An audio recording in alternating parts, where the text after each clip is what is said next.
안녕하세요. 오늘은 챕터 6.4 평면 능력에 대한 모어 1에 대해서 살펴보겠습니다. 지난 시간에 평면 능력의 변환 공식을 배웠었는데요. 이런 식을 유도를 했었죠. 그래서 세타만큼 움직였을 때 능력이 어떻게 바뀌는지 그 식을 그냥 간단하게 조금만 변형을 하면 예를 들어 요 항을 왼쪽으로 옮겨주면 다음과 같이 나타낼 수 있고 나머지들이 오른쪽처럼 나타나겠죠. 그리고 전다 능력 변환 공식도 다음과 같이 이전에 유도를 했었습니다. 이렇게 한 상태에서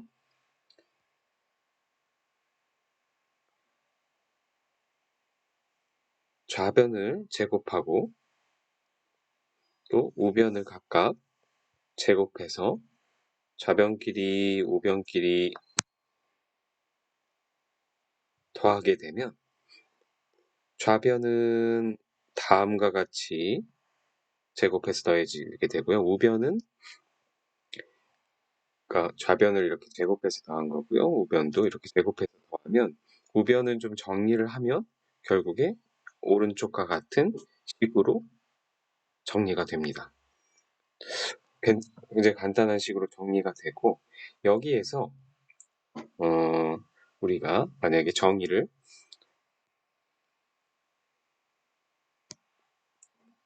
시그마 에버리지는 시그마 x와 시그마 y를 더한 값의 반이다 라고 평균값이라고 하고 앞에서 이 직각삼각형을 많이 했었죠. 그래서 만약에 이 각도가 2세타 p고 밑변이 2분의 시그마 x 마이너스 시그마 y 그리고 높이가 타우 xy라고 할 때 피타고라스에 의해서 r 값을 다음과 같이 구할 수 있죠. 그래서 이렇게 됐을 때 r은 다음과 같이 표현이 됩니다. 그렇게 되면 사실 여기 오른쪽에 해당하는 값이 바로 이 r의 제곱이 되겠죠. 그래서 결국에 이 식은 에버리지 값을 여기에 넣고 r 값을 여기에 넣으면 시그마 x 마이너스 1의 빼기 시그마 에버리지의 제곱 플러스 타우 x1 y1의 제곱은 r 제곱이다 라는 식으로 유도가 되죠. 그러면 이 식은 뭘 의미할까요? 보니까 원의 방정식입니다. 그래서 오늘 배우는 게 이 모어 원, 모어즈 서클이라고 불리는 원인데요. 이 원을 그릴 수 있게 됩니다. 그럼 이 원은 어떻게 되죠? 반지 그 중심이 딱 보면 시그마 에버리지 컴마 0이죠. 그래서 중심이 시그마 에버리지 컴마 0이고 반지름은 r이죠. 그리고 좌표는 얘가 x축이 되고 얘가 y축이 되는 겁니다. 그렇죠? 그래서 좌표는 시그마 x1이 x축, 타우 x1 y1이 y축인 그럴 때 원이 되고요. 그 원을 그리면 일단 두 가지 방법으로 그릴 수 있는데요. 첫 번째 방법은 이 오른쪽에 있는 첫 번째 방법은 일단 센터는 아까 얘기한 대로 시그마 에버리지 컴마 0이 됩니다. y좌표는 0이 되고 x좌표는 능력의 평균값이고요. 그 다음에 반지름은 r이고요. 그렇죠? 반지름은 r이고요. 그렇게 하면 다음과 같은 원을 그릴 수 있는데 이때 중요한 게 이제 각도의 방향인데요. 어느 쪽으로 각도를 플러스로 둘 거냐에 따라 만약에 이 방향, 반시계 방향으로 도는 이제 여기에서 세타만큼 돌리면 이 원에서 2세타만큼 돌아가게 됩니다. 뒤에서 또 다시 나오는데요. 어쨌든 돌아가는 각도, 그 세타의 방향을 반시계 방향으로 했을 때 플러스로 놓게 되면 X축은 오른쪽이 플러스인데요. Y축 타우 X1, Y1은 아래쪽이 플러스가 되게 그려야 합니다. 그래서 이렇게 첫 번째 방법이 있고 두 번째 방법은 센터와 반지름은 동일한데 각도가 시계 방향일 때를 플러스로 두면 x축은 그대로 오른쪽이 플러스인데 y축은 타우 x1, y1에 해당하는 값은 위쪽이 플러스인 게 그려야 합니다. 그런데 이제 한 가지를 선택을 해야 되기 때문에 이 책에서는 위쪽에 해당하는 반시계 방향이 플러스가 되고 y축의 아래쪽이 플러스가 되는 기준의 모어 서클을 그리게 됩니다.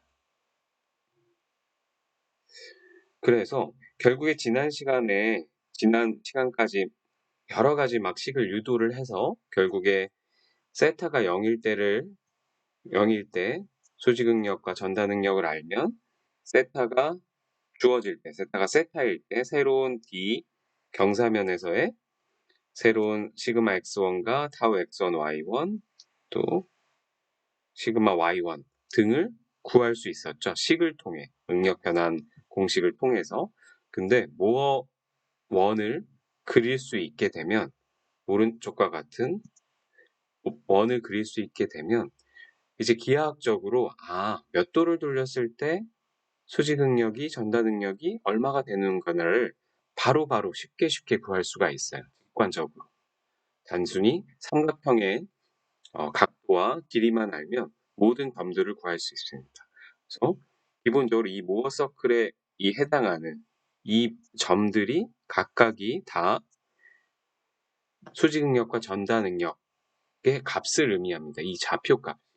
그래서 어떻게 이 모어 서클을 그릴 수 있는지를 다시 한번 차례차례 한번 살펴보도록 하겠습니다.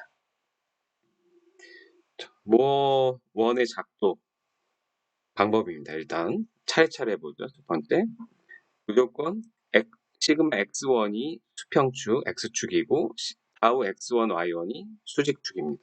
근데 저희가 아까 선택한 부호구약에 의해서 y축은 아래쪽이 양입니다. 그렇죠? 그래서 시그마 x1이 x축, 타우 x1, y1이 y축인데 아래쪽이 플러스. 얘는 시그마는 오른쪽이 플러스 되는 거고요. 그 다음에 시그마 x1이 에버리지 값이 되고 타우 x1, y1이 0일 때를 원의 중심으로 정의를 합니다.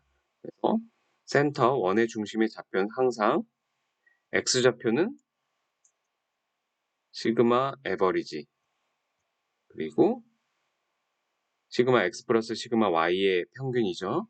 그리고 높이는 항상 0이 됩니다. 그래서 그러니까 x좌표 값이 항상 수직 능력을 뜻하는 거고요. y좌표 값이 항상 전다 능력을 뜻하는 겁니다. 그래서 센터가 정해지고요. 센터가 정해지면 이제 내가 세타가 0일 때 점이 어디인지를 구해야 됩니다. 그러니까 돌아가기 전에 를 살펴보면 시그마 x1이 그러니까 세타가 0일 때가 세타가 0일 때가 언제예요? 시그마 x1이 그냥 시그마 x일 때고 시그마 x1 y1이 타우 xy일 때죠. 아직. 그러면 이때의 점을 찾으면 되는 겁니다. 그러면 그 점이 만약에 여기다. 여기의 값이 시그마 좌표 값이 시그마 x, 시그마 y가 되는 거죠. 그래서 이 점을 A라고 정의를 하고요. 세타가 0일 때. 그러면 B점가 우리가 돌리기 전에 여기가 요 면이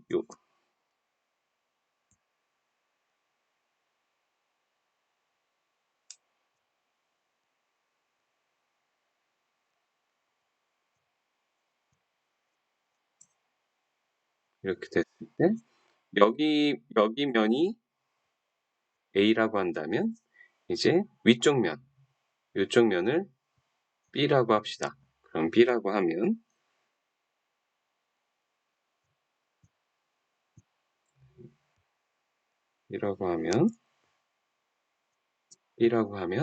이 B면은 어떻게 구하죠? B면은 세타가 90도일 때죠. 세타가 90도일 때니까 90도만큼 돌렸을 때죠. 이쪽 면은. 그 90도에 해당하는 면은 어디에 있는 거냐면 결국에 시그마 x1이 시그마 y가 되고 이쪽이 이제 시그마 y가 되고 타우 x1 y1은 마이너스 타우 xy가 되는 요 점을 그리게 됩니다. 요 점을 찍게 되고요. 요 점은 결국에 가 그 y쪽으로의 수직 응력이랑 전단 응력은 크기는 같은데 보호는 반대죠. 근데 제가 여기 책을 잘못 썼네. 약간 이거 시그마 y가 아니라 타우 x y여야 되는데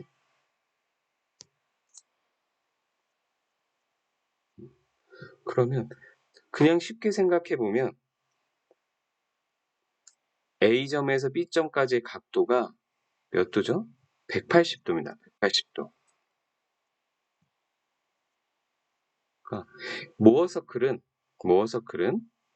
여기서 돌리는 게 세타면 여기서 돌리는 건 2세타가 돼야 됩니다. 2배로.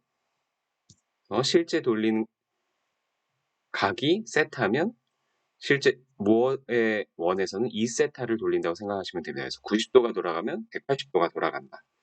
그러면 180도 돌려보면 결국에 이 타우 값은 당연히 크기 값은 동일하고 부호만 반대가 되겠죠. 이 아래쪽이 플러스고요.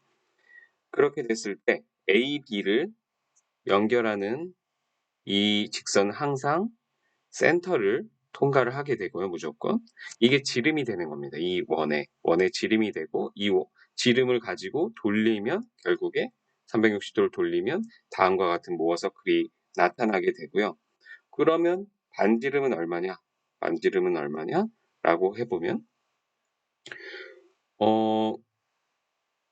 우리가 한번 구해볼 수가 있겠죠. 생각을 해보면 그 센터가 에버리지니까 2분의 시그마 x 플러스 시그마 y일 테고요. 그렇죠? 그리고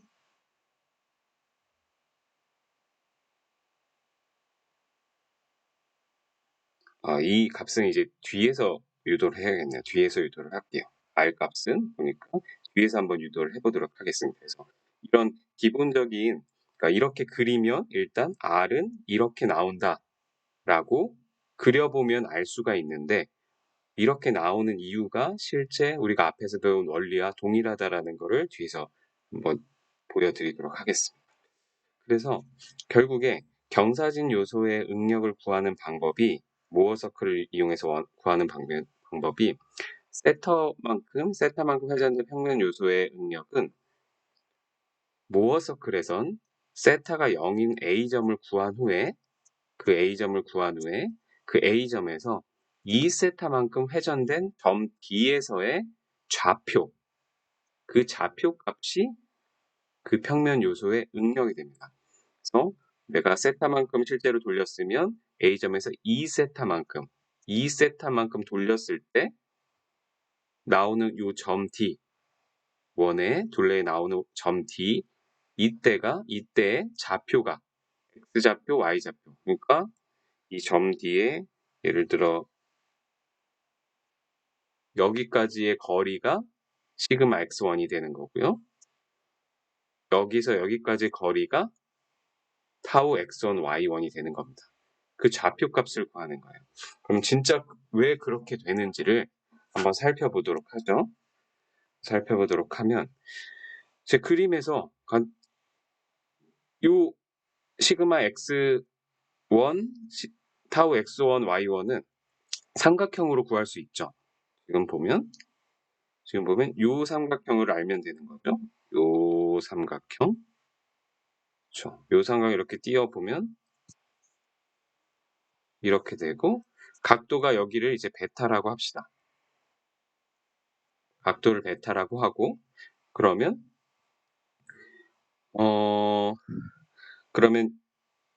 여기까지 거리는 결국에 여기까지 거리는 우리가 이제 R을 알고 있으니까요. 여기 R을 알고 있으니까 센터까지 이만큼 간 다음에 이 삼각형의 밑변의 길이만큼 더 가면 되는 거죠. 그럼 이 밑변의 길이가 얼마인가요? R 코사인 베타잖아요. 그러면 시그마 x1의 좌표는 센터값 2분의 시그마 x 플러스 시그마 y인 시그마 에버리지, 시그마 에버리지에다가 r 코사인 베타를 더해주면 된다. 그렇죠? 높이는 그냥 바로 나와죠. r 사인 베타. 그렇죠? 그래서 r 사인 베타가 바로 요 d 점의 y축 좌표가 되는 거죠. 타워 x1, y1. 그랬을 때 코사인 2세타 플러스가 베타가 여기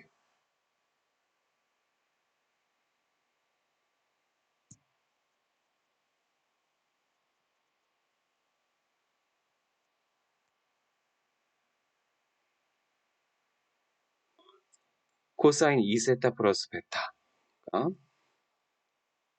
2세타 플러스 베타가 여기서 여기까지죠. 그게 얼마죠? 2R분의 시그마 x 마이너스 y라고 합니다. 그러면 왜 그렇게 되죠? 요 삼각형을 또 생각을 해본 거죠. 요 삼각형 여기가 시그마 그러니까 여기가 2세타 플러스 베타인데 여기가 R이고 그 다음 여기 길이가 얼마죠? 여기 길이가 구해보면 지금 요 A점 그러니까 세타가 0일 때 A점이 시그마 X죠. 그 X좌표가 그리고 센터까지가 에버리지인 2분의 시그마 X 플러스 Y입니다.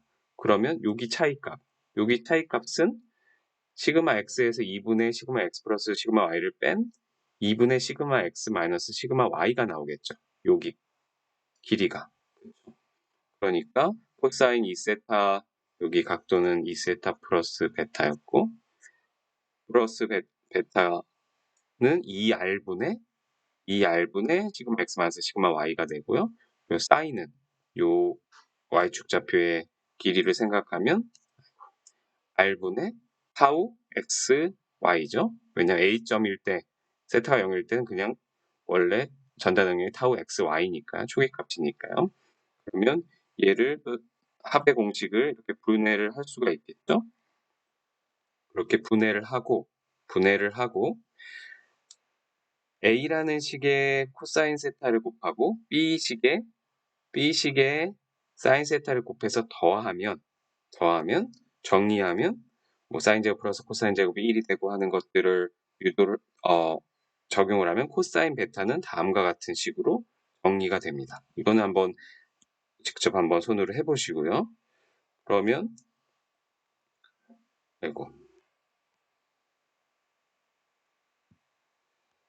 그래서 앞에서 다음과 같이 유도를 해서 코사인 베타를 구했고 이번엔 앞의 식에 거꾸로 A에는 사인 세타 2세타를 곱하고 B에는 코사인 2세타를 곱한 다음에 빼버립시다. 그러면 또 사인 베타만 구할 수 있습니다. 그렇게 연립을 해보시면 사인 베타만 구할 수 있고 다음과 같은 식을 유도하게 됩니다. 코사인 베타와 사인 베타를 구하게 됐고 이 값들을 앞의 식을 앞에서 했었던 여식에다가 대입을 해봅시다. 그러니까 사인, 코사인 베타는 여기다 넣고 사인 베타는 여기다 이렇게 쭉 넣어버리면 다음과 같은 두 식을 유도하게 됩니다. 그랬더니 많이 봤던 식이죠. 이 식은 바로 지난 시간에 유도했던, 그러니까 그냥까지 계속 유도해왔던 평면 능력의 변환 공식이랑 동일한 식이 나타난 겁니다. 그렇죠? 그러니까 우리는 모아 서클에서의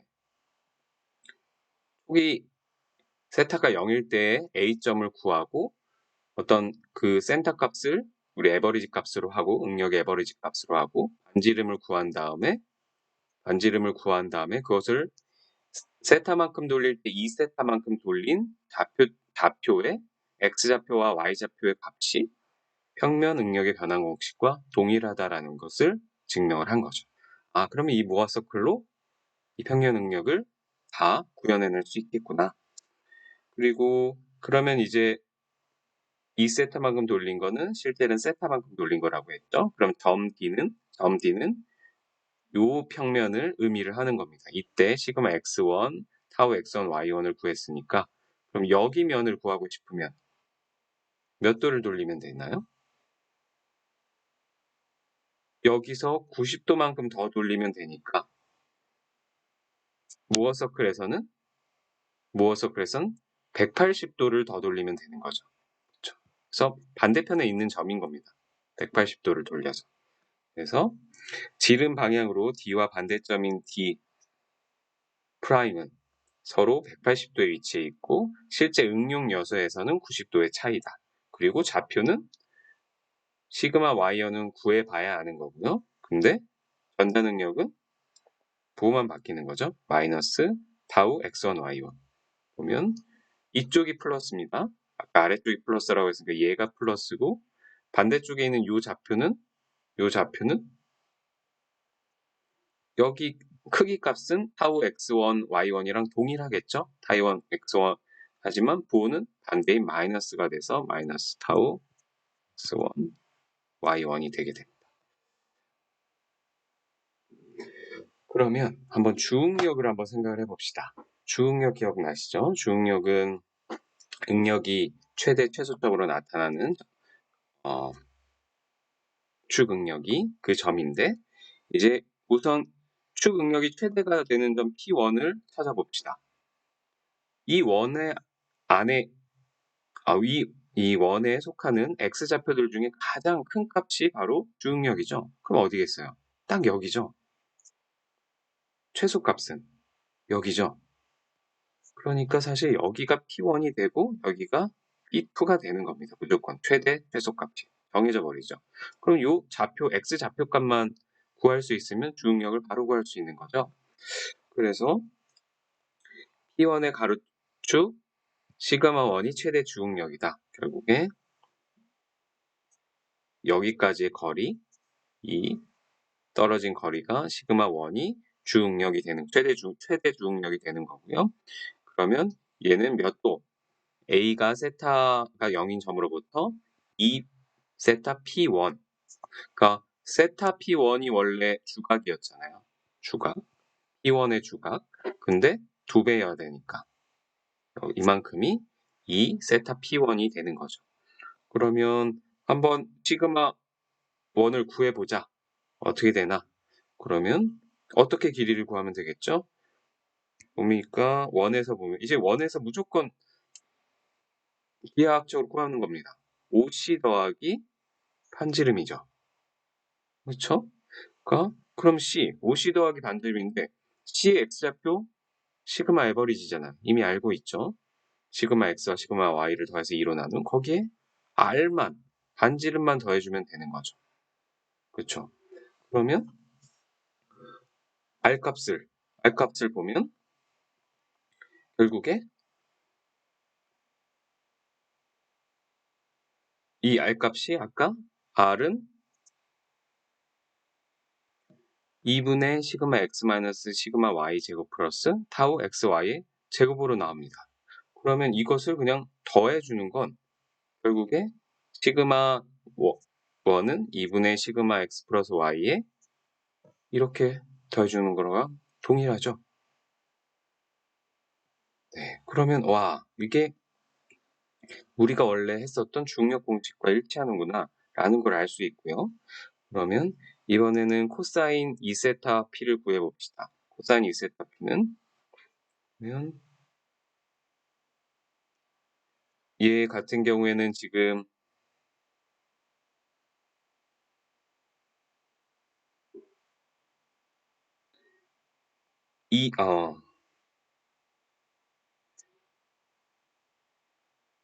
이 길이를 이제 지금 다 알고 있는 거죠. 음,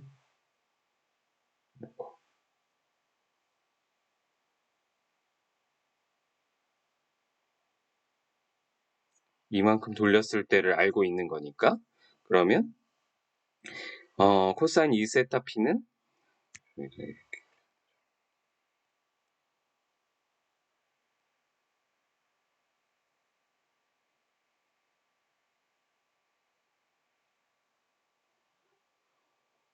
이 경우에도 여기가 R이 되고 여기 길이가 아까 2분의 시그마 X 빼기 시그마 Y라고 구했죠. 그러면 이거 그대로 하면 시그마 2세타 P는 코사인 2세타 P는 2R분의 시그마 X 마이너스 시그마 Y가 되고 사인 2세타 P는 R분의 타우 XY가 되죠. 이것도 이전 시간에 배웠던 두각 공식과 일치하게 됩니다. 그리고 또 다른 중력 P2에 해당하는 애는 몇 도 차이가 나죠? 지금 P1에서 바로 반대 방향에 있기 때문에 무조건 1에서는 180도 차이가 나는 거죠. 1에서는 180도 차이가 나는 거고 그러면 실제로는 우리가 지금 다 여기에서 나타내는 각도는 2세타 P1, 2세타 P2이기 때문에 세타 P2는 세타 P1의 90도 요소 관점을 놨을 땐 90도 차이가 나는 겁니다. 그리고 길이는 어떻게 돼요? 여기 X좌표는 센터만큼 갔다가 반지름을 빼주는 거죠. 그러니까 아까와 반대죠. 아까는 센터만큼 갔다가 반지름을 더해준 거고 이번엔 반지름을 빼준 거잖아요. 그래서 결국에 센터에서 반지름을 더하고 빼는 게 센터에서 반지름을 더하거나 빼는 게 최대 주응력과 최소 주응력이 되는 거죠. 그게 바로 우리 주응력 구하는 일반식과 동일한 거였죠. 플러스 마이너스 그리고 얘가 반지름 R 얘가 센터 이렇게 주응력이 워서클로 구할 수 있다라는 거를 알게 됐고 이제 그러면 나머지 최대 전단 능력을 한번 구해봅시다. 최대 전단 능력은 이 원에서 봤을 때 최대 전단 능력은 어딜까요? 전단 능력은 Y좌표니까 Y좌표로 제일 위쪽에 있는 부분 여기죠? 여기가 최대값인가 최소값인가? 최소값이죠. 아래쪽이 플러스니까 그럼 최대값은 여기 그쵸? 그래서 S1, S2를 바로 구할 수 있는 거예요. 그럼 Y좌표 값은 얼마예요? 그냥 R이죠. 이건 마이너스 R이고 그리고 둘 사이는 180도가 떨어져 있고 결국에 이 말은 요소에서는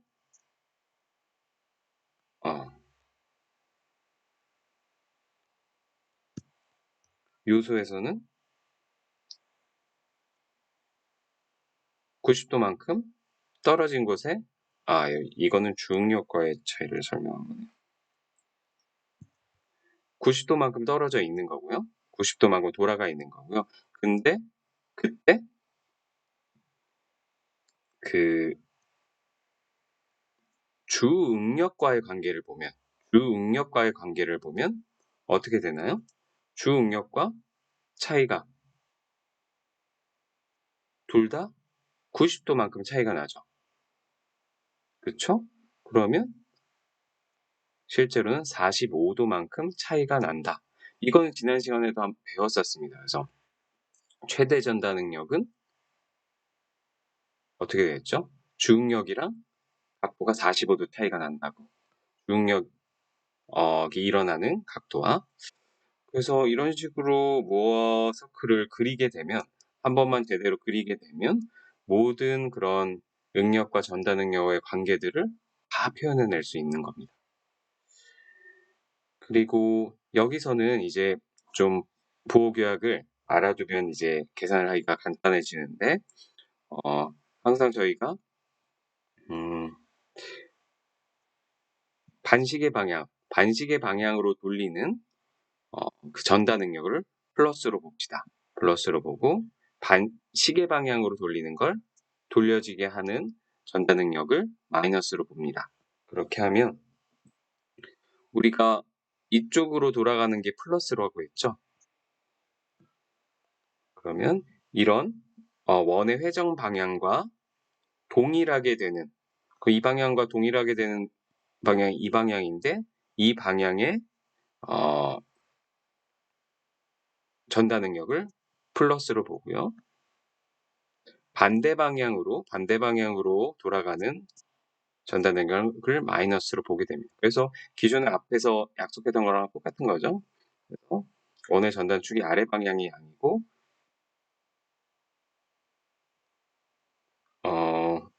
그러니까 저희는 이렇게 본 거죠. 아래 방향이 양인 걸로 본 겁니다. 그래서 회전 방향이 일치할 때 아래 방향이 양인 방향으로 봤다라고 보시면 되고요. 그 다음 모 원에 대한 일반적 유의사항을 보면 평면 능력의 경우만 적용이 가능하고 뭐 공식을 암기할 필요가 없다. 그러니까 결국에 모 서클만 아까처럼 뭐 센터 어디다 구하는지 알고 A점 구하고 거기 거리가 바로 반지름이 되잖아요. 그 반지름은 그냥 계산을 하면 되죠. 점의 좌표를 아니까 이 점과 이 점의 거리를 구하면 바로 R이 나오잖아요. 그리고 축 응력의 값이 음수이면 원의 일부가 수직 측의 좌측에 위치하면 이 말은 무슨 말이냐면 지금 우리는 예시를 다 뭔가 모아서 오른쪽에 있는 것처럼 그리는데 그건 이 센터가 어디에 찍히냐에 따라 다릅니다. 센터가 왼쪽에 찍힐 수도 있어요. 왜냐면 시그마 x랑 시그마 y의 평균값이 음수면 왼쪽에 찍히겠죠. 그래서 좌측에도 위치할 수 있다. 그래서 그럼 일단 이번 시간은 이 무어 서클을 그리는 방법에 대해서 살펴봤고요. 그러면 다음 시간에 한번 예제를 한번 같이 풀어보도록 하겠습니다.